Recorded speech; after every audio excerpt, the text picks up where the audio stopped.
अस्सलाम वालेकुम स्टूडेंट्स, कैसे हैं आप सब? ठीक है। अच्छा, आज की इस वीडियो में हमने इस इक्वेशन को सॉल्व करना है। ठीक है, कुछ इक्वेशंस हमें दी जाएंगी, हमने उनको सॉल्व करना है। क्वेश्चन हमारे पास है सॉल्व द गिवन इक्वेशंस। ठीक है, अब इसको हम स्टार्ट कर लेते हैं। क्वेश्चन हमारे पास है 5x minus 2 is equal to 8। अब यहाँ पर x के साथ साथ जो चीज़ें एक्स्ट्रा हैं, जो टर्म्स एक्स्ट्रा हैं, उनको हम राइट साइड पे ले जाके कैंसल आउट करके आंसर निकालेंगे x की वैल्यू का। ठीक है, तो x के साथ सबसे पहले हमारे पास जो कांस्टेंट टर्म होगी उसको खत्म करने के लिए देख लें हमने क्या करना है। 5x माइनस 2, दोनों साइड्स पर अगर हम +2 करते हैं तो यहाँ से हमारे पास 2 जो है वो कैंसिल आउट हो जाएगा और यहाँ पर भी हमें वही काम करना पड़ेगा। ठीक है, तो -2 + 2 कैंसिल आउट हो गया, खाली मेरे पास ये आ जाता है यहाँ पर 5x। 8 में 2 प्लस करते हैं तो मेरे पास आ जाता है 10। अब भी x की वैल्यू नहीं निकली है तो x के साथ देखो 5 एक्स्ट्रा है, तो इसको हमें खत्म करना पड़ेगा। कैसे खत्म करेंगे? x के साथ 5 जो है वो मल्टीप्लाई हो रहा है, तो मल्टीप्लाई का जो साथी है वो हमारे पास डिवाइड होता है, तो हम दोनों साइड्स पर डिवाइड कर लेते हैं। 5 के साथ इधर भी डिवाइड कर लिया और इधर भी डिवाइड कर लिया, दोनों साइड पर डिवाइड कर लिया, तो यहाँ पर 5 जो है वो कैंसिल आउट हो गया, खाली मेरे पास रह गया x। जब हम 10 को 5 से डिवाइड करते हैं तो देख लें क्या आता है, 5 अंदर 5, 5 टू 10। तो अब कैंसल आउट करने से हमारे पास x की वैल्यू आ गई है, x इज इक्वल टू 2। जब भी आपको लिखा जाए, यहाँ पर लिखा जाए सॉल्व द गिवन इक्वेशंस, इसका मतलब क्या होता है? इसका मतलब ये होता है कि आपके पास जो इक्वेशन के अंदर जो भी अननोन होगा उसकी आपने वैल्यू फाइंड आउट करनी है। सॉल्व जब भी लिखा आएगा तो आपको सबसे पहले पता लग जाना चाहिए कि सॉल्व का मतलब ये है कि इस इक्वेशन में जो भी अननोन है उसकी मैंने वैल्यू फाइंड आउट करनी है। ठीक है, अब नेक्स्ट क्वेश्चन पर शिफ्ट हो जाते हैं।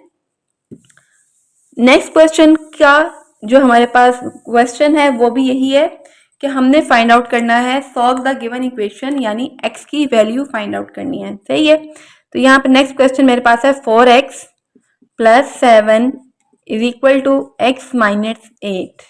अब इसको सॉल्व करने के लिए सबसे पहले हमारे पास जहां जहां x है उस सबको आप एक साथ ले आओ, लाइक टर्म्स को साथ ले आएंगे। यहाँ पर भी x है, यहाँ भी x है, तो इन दोनों को साथ ले आते हैं। 4x, यहाँ पर +x है, लेफ्ट साइड पर आएगा तो ये मेरे पास हो जाता है -x। ठीक है जी, नेक्स्ट काम क्या करना है, -8 यहाँ पर रह गया, इसको राइट साइड पर रहने देते हैं। +7 है, राइट साइड पर आया तो ये मेरे पास बन गया -7। ठीक है, इतनी बात समझ आ गई, दोबारा समझा देती हूँ। 4x के साथ हमने x चाहिए क्योंकि यहाँ पर राइट साइड पर पड़ा हुआ है, तो ये वाला x जब राइट साइड लेफ्ट साइड पर आता है तो ये बन जाता है -x। -8 है, +7 राइट साइड पर आएगा तो -7 बन जाएगा। सही है, अब नेक्स्ट स्टेप पर आते हैं।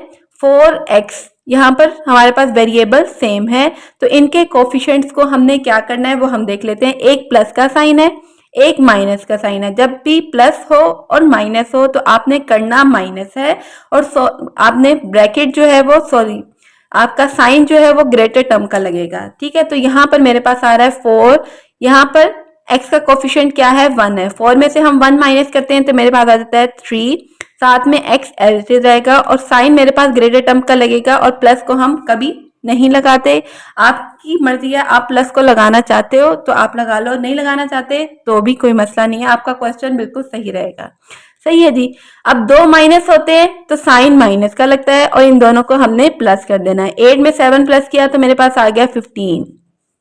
ठीक है, नेक्स्ट स्टेप क्या होने वाला है, दोनों साइड्स पर 3 से डिवाइड करना है क्योंकि हमने यहाँ पर x की वैल्यू फाइंड आउट करनी है।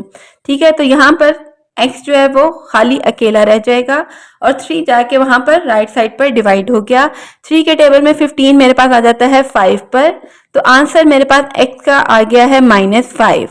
आई होप आपको ये क्वेश्चन अच्छे तरीके से समझ आ गया होगा। ठीक है, नेक्स्ट क्वेश्चन बिल्कुल सेम इसी टाइप का मैं आपके लिए लेके आई हूँ यहाँ पर, ताकि ये आपको ज्यादा अच्छे तरीके से क्लियर हो जाए। ठीक है, नेक्स्ट क्वेश्चन देखिएगा।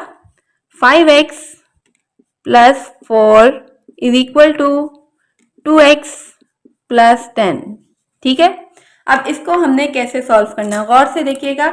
यहाँ पर जहां जहां हमारे पास लाइक टर्म्स है उन सबको एक साथ ले आए। ठीक है, x वाली टर्म्स को x के वाली टर्म्स के साथ ले आना है, जो कांस्टेंट टर्म्स है जिसमें कोई भी x नहीं है उसको एक साथ ले जाते हैं। सही है, 5x + 2x है, यानी 2x के साथ कोई भी साइन नहीं है तो इसका मतलब है प्लस का साइन है, तो लेफ्ट साइड पर जब आता है तो ये नेगेटिव हो जाता है, यहाँ पर आया नेगेटिव हो गया, -2x plus 10 as it is है, +4 राइट साइड पर आएगा तो -4 हो जाएगा। ठीक है, इतनी बात समझ आ गई। कुछ भी नहीं किया, लाइक टर्म्स को लाइक टर्म्स के साथ लेके आए और उसको अरेंज कर दिया, और कुछ भी नहीं किया मैंने यहाँ पर। सही है, अब देखो एक प्लस का साइन है, एक माइनस का साइन है, तो 5 में से हम 2 प्लस माइनस करेंगे तो मेरे पास आ जाएगा 3, ग्रेटर टर्म का साइन प्लस, लिखना है लिख लो, नहीं लिखना ना लिखो, कोई मसला नहीं है।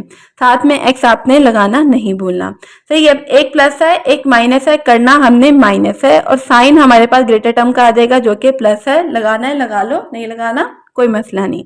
ठीक है, नेक्स्ट स्टेप में हमने क्या कर देना है, एक्स को फाइंड आउट करना है, तो एक्स के साथ 3 मल्टीप्लाई हो रहा है, दोनों साइड्स पर जाके डिवाइड कर दें, तो यहाँ पर से 3 कैंसल आउट हो गया, खाली यहाँ पर मेरे पास x की वैल्यू आ जाती है 2, क्योंकि 3 के टेबल में 6 जो है वो मेरे पास 2 पर आता है, तो x की वैल्यू यहाँ पर मेरे पास आ गई है 2। आई होप ये क्वेश्चन भी आपको बहुत अच्छे तरीके से क्लियर हो गया होगा। ठीक है, नेक्स्ट क्वेश्चन पे शिफ्ट होते हैं। मेरी कोशिश होती है कि मैं एक वीडियो में ज्यादा से ज्यादा क्वेश्चन जो है वो आप लोगों को अच्छे तरीके से समझा दूं, लेकिन अगर कोई भी पॉइंट में मिस कर देती हूँ तो मुझे कमेंट सेक्शन में लाजमी बताया करें। ठीक है, 4x plus 2 is equal to 14। अब इसको कैसे सॉल्व करना है, क्या दिन में आता है, बहुत आसान है, बहुत इजी क्वेश्चन है, इसको सॉल्व कर लेते हैं। 4x, सबसे पहले +2 की कहानी हम लोग यहाँ पर खत्म कर लेते हैं। अब ये मैं डायरेक्ट स्टेप से कर रही हूँ, पहले मैं आपको खोल के बता रही थी, अब मैं डायरेक्ट कैसे सॉल्व करना है वो मैं आपको बता रही हूँ। ठीक है, +2 है, राइट साइड पे जाता है तो -2 हो जाता है, 4x एज इट इज रहा, 14 में से हम 2 माइनस करते हैं तो मेरे पास आ जाता है 12। अब यहाँ पर x के साथ 4 मल्टीप्लाई हो रहा है, तो राइट साइड पर ले जाके ये डिवाइड हो जाता है, 12 डिवाइडेड बाय 4, 4 के टेबल में 12 मेरे पास आ जाता है 3 पर, तो यहाँ पर मेरे पास x की वैल्यू देखिए मिनटों में चुटकियों में आ गई 3, और यही मेरा इस क्वेश्चन का आंसर है।